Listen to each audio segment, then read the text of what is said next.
And I want to ask you. I know you talk about music all the time. I just try not to answer, but I just wanted because I just have a couple because I'm a fan, right? Is that when before your first album came out, Interpol, did you know that it was going to kill it the way it did? No, not in terms of having a commercial, reaction. And I think we were actually fortunate because the Strokes broke.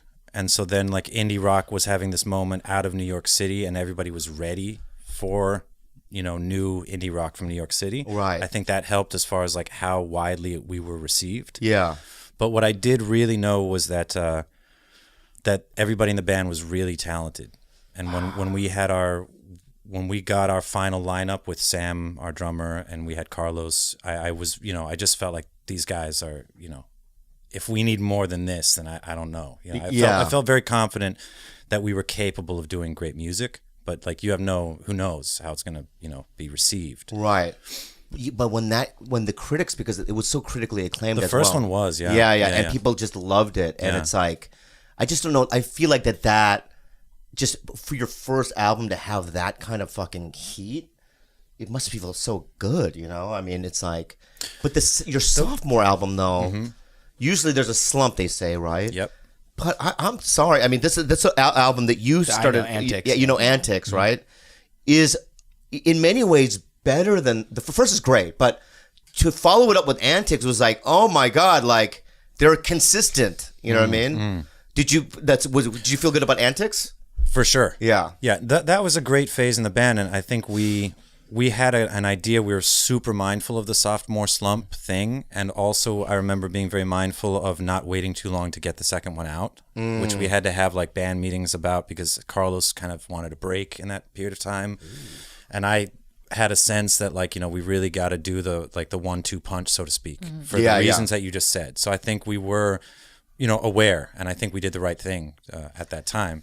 But I like the direction now though. Cool. It's experimental. Cool. It's right. I mean, it's like that. I forget the last album was Marauder. Right. It's so good. Like some of it's like, because I know you like sometimes when you listen to early Blonde Redhead or whatever, right? Oh man, what a band! Yeah, I love that fucking band, dude. Oh my god, I love that band. Yeah, but early Blonde Redhead, it's like, see, I'm cool. I saw when he said, can I just say something? Hey, we'll clip it. We'll clip it. You'll clip it. We'll okay, I'll sit down. Right, but it's like, especially the earlier stuff, it's kind of noisy or like, but you can hear the melody, like, or the chorus is so melodic when there was noise and then the melody of the chorus hits you. Mm-hmm. It has that vibe to it that Marauders. What's it called? Oh, that's cool. Yeah. That's cool. Yeah. Very cool. We've toured with them. We're friendly with the members of Blonde Redhead. Yeah, what's her name again? Kazu. Yeah. Is she Asian? Yeah. Not full though. I think so. I think she's Japanese. Oh, she is? I think so. What a fucking weird voice, huh? So good. But it blends so well with his, because his voice has got that high register, and then she's just like higher. But they're twins. The boys are twins, right? Yeah. So talented. I know. I played a song with them off of the record that was called 21, or had a song called 21, and Dr. Strangelove was on that record. It's the one with the tennis racket one with the girl, right? Yes, exactly. Yeah. I played live with him, so I had to learn one of their songs, and it's just like, dude, you're fucking genius, man. Oh my god. Yeah, he's a really great songwriter, and then one of the greatest drummers, I think, in all of indie rock as well. Oh wow, because it's the other brother. Yeah. They're on another level. Yeah, that one album, I forgot what it was, but it had just, and you'll probably know it. It has 6 red blocks in it, something about lemons in it. Yeah. That album, it is commercial too. It's not as noisy as their previous stuff. But every song is so fucking good in that album. I think it's cool. They've become a meme. Really? Did you know this? No. They and I don't know if it was Rick and Morty that started it, but now like online, if there's ever like a clip where someone kind of dies inside, they play like da da da da. Yeah. That's Blonde Redhead. Oh wow, it is. Yeah. And I don't think they knew that was happening, and I think I informed them that you're a meme. Funny. Are they nice? I love Rick Oh, and they're the Morty. nicest people. Yeah, Would you say that we're nice? Yes, I would. I mean, I feel like I know all of you from watching the show. Yeah. I was going to ask you a couple things. Yeah, go ahead. Are you ever going to put out some music? How seriously do you take? Oh my god, I can't even believe you're asking me that question. I'm So let sweating. me, before he answers that, we've actually been trying to steal his iPad for the past 3 months because we want to extract a lot of his music. This guy stays up 4 hours every night just writing songs on GarageBand. And I think they're brilliant. But he doesn't think so he just keeps deleting them. But before he does, I want to take No, them. I don't know. I bring it to the cloud. So they are up on Yeah, I cloud. cloud. Skynet. You Skynet. did the there's like the intro theme and the outro theme, right? For Yeah. Tiger Belly episodes on the YouTube. They're both one, yeah. That's Yeah. It's great. It's not really great. I know, but it's 4 chords, and you know what I mean. It's not. Here's what I mean, it is. that doesn't 4 chords, 3 chords, 2 chords. It doesn't matter. Right. They work for me. They work for me as like it's clear that you could do longer form pieces of music. Here's the thing, right?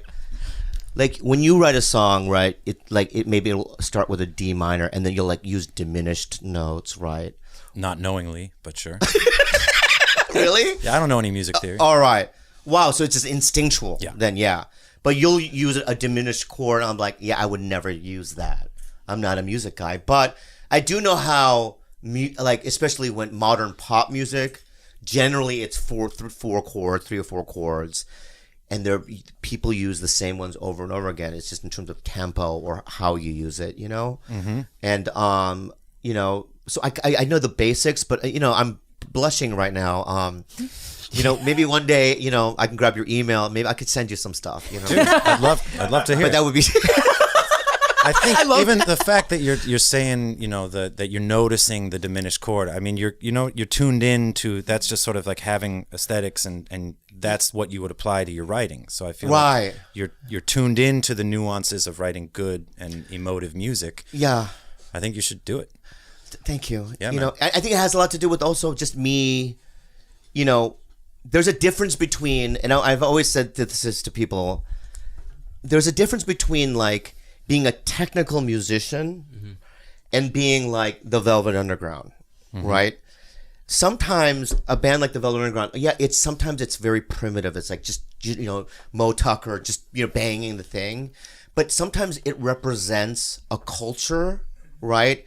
And they're talking about things that's never been talked about before, like S&M or about transgender issues back in the 60s, right? About feeling, suicidal or whatnot, right? There's just, and like Interpol is one of those bands that is just hit at a time where it was just like, it just fits, the culture. And you guys are up there, man, with them, and Thank you. You're welcome. You mentioned some bands earlier, and I wanted to say that. I mean, it's such an honor to be even considered in because I know what you mean about the impact that those other bands that you mentioned had, like on me, for instance. So, Paul, though. To be when you one of look in the those. mirror, You think? You don't look in the mirror. People make did it earlier. people Look in make the mirror. assumptions. He had cilantro in his Actually, mouth, though.